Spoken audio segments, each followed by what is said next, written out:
Let's gather our materials and then we'll get started. What you'll need to make a magic wand is a hot glue gun, some hot glue sticks, a piece of foil to set underneath your hot glue gun. You're also going to need some black acrylic paint, some copper metallic acrylic paint, some gold metallic acrylic paint, and I'm going to also use some green metallic acrylic paint.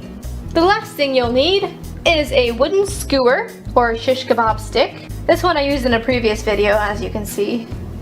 Now before we begin, I should say that if you are younger, make sure you are doing this with adult supervision and or help. And if you're older or younger, just make sure you're careful because the hot glue gun can burn you and it does hurt. Also make sure that you have foil or a ceramic plate underneath the hot glue gun.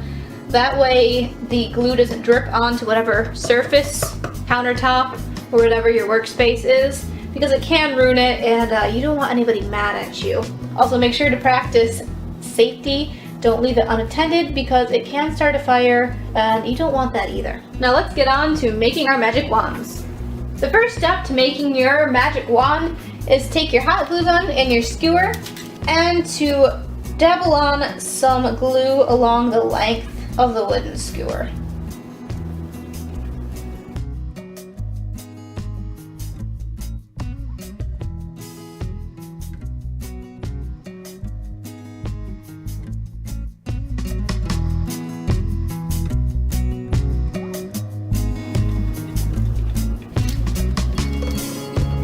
Once your base is covered in glue, you can either continue on to this next step or you can skip to the painting step if you like a thinner magic wand. But I want mine to be thicker, so I'm going to go on and add a few more layers of glue.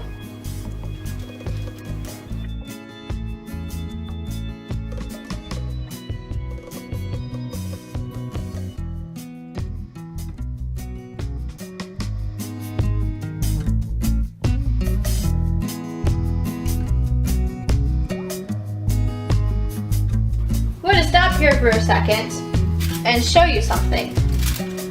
You may have noticed while I was adding more layers of glue onto my magic wand that I would add some glue and then I would take the flat edge of the nozzle of the glue gun and kind of roll it over my wand.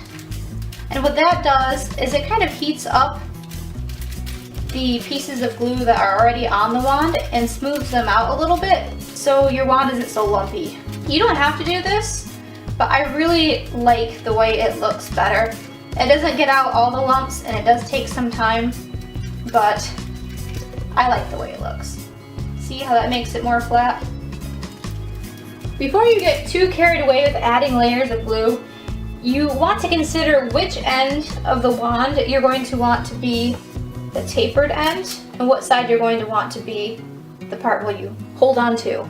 I think I want this end to be the tapered end, or the pointy end, and I want this one to be the part I'll hold on to.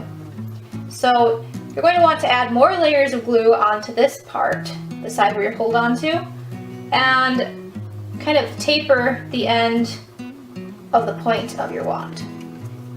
So there will be a lot of this going on. It'll be nice and pointy. So I'm going to go ahead and add some more layers on, taking extra care to add more layers on towards this side and less on this side.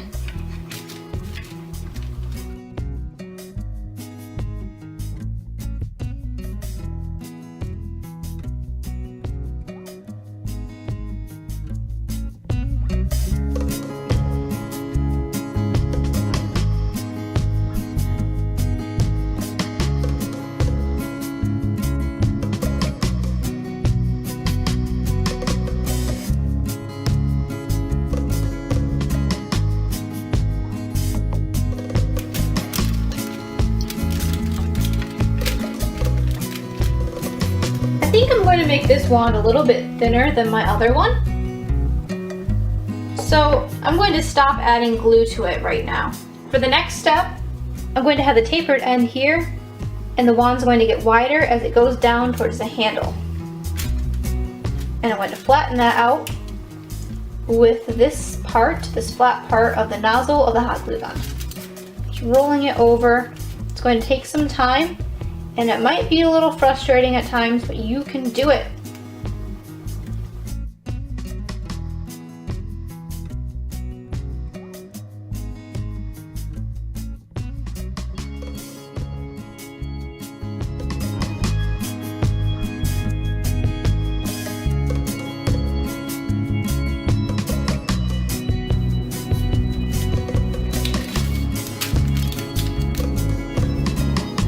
Once you're satisfied with the overall look of your magic wand, we will then move on to the next step. So get your paint clothes ready, because this is about to get messy.